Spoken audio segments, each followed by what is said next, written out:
दोस्तों, आप सभी के अपने YouTube चैनल राजकुमार धीरज सर पे आप सभी का स्वागत है। तो बायोलॉजी नीट मोटिवेशनल में आप सभी का मैं स्वागत अभिनंदन करता हूँ। देखिए, आज का जो मेरा टॉपिक है वो है मॉलिक्यूलर बायोलॉजी। मॉलिक्यूलर बायोलॉजी में क्या क्या बेसिक कॉन्सेप्ट है, क्या क्या चीज़ें हैं जो इम्पोर्टेंट हैं। अभी मैं ऐसे ही आपको बस बेसिक बता रहा हूँ, बाकी दूसरे वीडियो में मैं आपको अच्छे से एक्सप्लेनेशन करके बता दूंगा। जैसे मॉलिक्यूलर बायोलॉजी कहा किसे जाता है? Chemically composition of all genetic material, study of all genetic material on the basis of chemical composition are known as molecular biology. And molecular biology involve different types of genetic material, DNA, RNA, chromosome, gene, genome, इन सब जो involve होते हैं हमारे, ठीक है, जो है जेनेटिकल ऑर्गेनाइजेशन में, वो आपके मॉलिक्यूलर बायोलॉजी होते हैं। जिसमें आपका डीएनए है, डीएनए एक पॉलीमर न्यूक्लियोटाइड होता है। डीएनए एक पॉलीमर न्यूक्लियोटाइड होता है जो 3 टाइप्स के, डीएनए एक पॉलीमर न्यूक्लियोटाइड होता है जो 3 टाइप्स के मॉलिक्यूल से मिलकर बना होता है।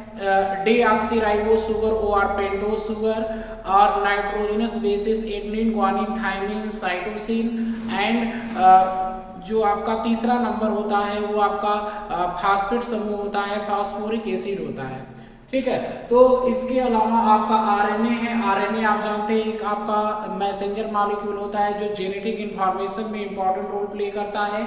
फिर इसके बाद है chromosome. Chromosome are carrier of genetic material, वो are carrier of genetic character. किसी भी सेल में अगर आपका वो यूकैरियोट सेल है तो उस सेल में न्यूक्लियस होता है। न्यूक्लियस के बाहर आपके सेल ऑर्गेनेल्स होते हैं, साइटोप्लाज्मिक एरिया होता है जिसमें ढेर सारे आपके सेल ऑर्गेनेल्स होते हैं। और न्यूक्लियस में आपके क्या होते हैं? न्यूक्लियर मटेरियल होते हैं, डीएनए, आरएनए होता है, ठीक है, क्रोमोसोम होता है, ये सारी चीजें इन्वॉल्व होती हैं। बस आपको ध्यान ये देना है कि न्यूक्लियस में न्यूक्लियर मटेरियल होता है, न्यूक्लियस से बाहर साइटोप्लाज्म एरिया होता है, साइटोप्लाज्म से बाहर सेल वॉल होता है, और प्लांट में हमेशा सेल वॉल होता है, एनिमल सेल में आपका सेल मेम्ब्रेन होता है, ठीक। प्रोकैरियोटिक सेल, माइक्रोप्लाज्मा, पीपीएलओ सबसे स्मॉलेस्ट टाइप ऑफ सेल है। इसके अलावा जो है आपका, मैंने कई बार आप लोगों को वीडियो में बताया कि प्रोकैरियोटिक सेल में न्यूक्लियस एब्सेंट होता है। प्रोकैरियोटिक सेल में आपका आर्कियोबैक्टीरिया, साइनोबैक्टीरिया, ब्लू ग्रीन एल्गी, और इसके अलावा भी कुछ ऐसे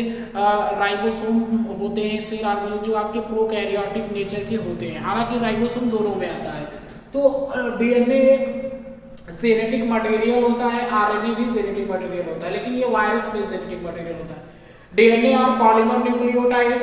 डीएनए एक प्रकार का पॉलीमर न्यूक्लियोटाइड होता है जो कि पेंटोस शुगर, फास्फोरिक एसिड और नाइट्रोजनस बेसिस से मिलकर बना होता है। एक प्रकार का जेनेटिक मटेरियल होता है और इसका चार्गाफ रूल ये है कि एडेनिन और ग्वानिन का मान सदैव थायमिन और साइटोसिन के बराबर होता है, यानी एक संबंध एक इसका अनुपात होता है। एडेनिन हमेशा डबल बॉन्ड थायमिन के साथ इंक्लूड होता है और ग्वानिन हमेशा बॉन्डिंग साइटोसिन के साथ करता है, ठीक है। तो आपको आरएनए के केस में देखेंगे थायमिन की जगह यूरेसिल हो जाता है। हालांकि आरएनए भी जेनेटिक मटेरियल के तौर पे काम करता है, वायरस में जेनेटिक मटेरियल के तौर पे करता है, क्योंकि वायरस एक कोई सेल नहीं है। वायरस एक प्रकार का नॉन सेलुलर होता है, एजेंट होता है, जिसमें आपके एक प्रकार का कोई वो सेल नहीं है। समझ रहे हैं मेरी बात को? वायरस कोई एक प्रकार का सेल नहीं है। अगर सेल होता, ठीक है, तो उसमें दोनों होता, डीएनए आरएनए दोनों होता, लेकिन उसमें केवल या तो डीएनए या तो आरएनए पाया जाता है। दूसरी चीज क्या है कि क्रोमोसोम कब इसको कहते हैं? क्रोमा माने होता है कलर, सोम माने होता है बॉडी, यानी कलर बॉडी।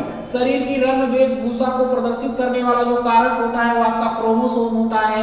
क्रोमोसोम तब दिखाई देता है, देखिए, जब आपका न्यूक्लियर डिवीजन होता है सेल में, तो वहां पे जो क्रोमैटिन होता है वो आगे चल के छोटा है, वो मोटा संरचना बना देता है, जिसको आप क्रोमोसोम कहते हैं। Chromosome are a carrier of genetic material, or carrier of genetic character. 23 pairs यानी 46 क्रोमोसोम हमारे बॉडी में होता है, जिसमें 22 जोड़ी ऑटोसोम्स होते हैं और एक जोड़ी लिंग गुणसूत्र पाया जाता है। यहाँ पे देखिए जीन क्या होता है? जीन बहुत बेसिक कॉन्सेप्ट है। जीन डीएनए का स्मॉल फ्रेगमेंट मॉलिक्यूल होता है। जीन डीएनए का एक छोटा खंड होता है जो अनुवांशिक सूचनाओं का वाहक होता है, जो वंशागति की इकाई होती है, और जितने भी जेनेटिक कैरेक्टर्स होते हैं उसको कंट्रोल करने वाला फैक्टर होता है, वो जीन होता है। तो जीन भी लगभग डीएनए या क्रोमोसोम पे लगभग 40,000 की संख्या में पाए जाते हैं। जीनोम क्या होता है? Genome haploid set of chromosome होता है। ये गैमेट के साथ वंशागत होता है, चाहे वो अस्पर्म होगा चाहे वो ओवम होगा, उसके गैमेट के साथ इनहेरिटेड होता है। हैप्लॉइड सेट ऑफ क्रोमोसोम होता है, यानी गुणसूत्र का अगुणित समूह होता है। अगुणित का मतलब जिनमें गुणसूत्र की संख्या आधी होती है।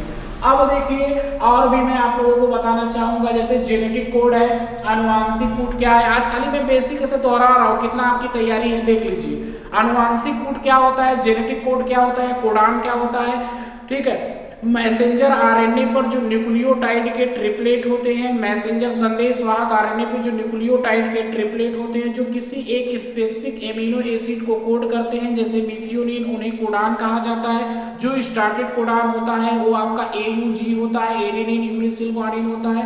और जो स्टॉप कोडान होता है वो uracil adenine uracil guanine adenine uracil adenine guanine होता है, UAA UGA UAA। ठीक, तो मैं आप लोगों को बताना चाहूंगा कि सेंट्रल डोग्मा क्या होता है। न्यूक्लिक एसिड और प्रोटीन के बीच के संबंध को सेंट्रल डोग्मा कहा जाता है। वॉल्टमीयर और क्रिक ने इसको डिस्कवर्ड किया था। और आपको मालूम होगा सेंट्रल डोग्मा में क्या प्रोसेस होता है। डीएनए से mRNA बनता है, ट्रांसक्रिप्शन होता है, mRNA से प्रोटीन बनता है, ट्रांसलेशन होता है। और जीन हमेशा एक्सप्रेस प्रोटीन के फॉर्म में होता है। अगर कोई भी संदेशवाहक आरएनए दोबारा डीएनए बनाता है तो उसको रिवर्स ट्रांसक्रिप्शन कहते हैं। और जब आप आरएनए में जाएंगे, आपको मैंने बताया था कि आरएनए का जब केमिकल कंपोजिशन आप देखते हैं, अगर आप न्यूक्लियोटाइड और न्यूक्लियोसाइड में अंतर देखेंगे डीएनए के केस में, तो न्यूक्लियोटाइड हमेशा एक प्रकार से पेंटोज शुगर, फास्फोरिक एसिड और नाइट्रोजनस बेसेस से मिलकर बना होता है, लेकिन न्यूक्लियोसाइड में फास्फेट समूह नहीं पाया जाता है। इस बात को आप लोगों को ध्यान देना होगा। देखिए आपका जो आरएनए होता है, आरएनए जो होता है, आरएनए एक प्रकार का मैसेंजर मॉलिक्यूल होता है। आरएनए 3 टाइप्स का होता है। एक आपका मैसेंजर आरएनए होता है, 5% की संख्या में पाया जाता है, जिसका काम बहुत छोटा है, बहुत शॉर्ट टाइप ऑफ mRNA होता है। संदेशवाहक आरएनए केवल एक सेल से दूसरे सेल में सूचनाओं को ट्रांसफर करता है, सूचनाओं को भेजने का काम करता है, और उसको ले जाने का काम ट्रांसफर आरएनए करते हैं, जिसको आप सॉल्युबल आरएनए भी कहते हैं या साइटोप्लाज्मिक आरएनए भी कहते हैं, जो कि 15 से 20% के फॉर्म में पाया जाता है। और क्लोवर लीफ के जैसा होता है, इसलिए इसको clover leaf model of tRNA कहा जाता है।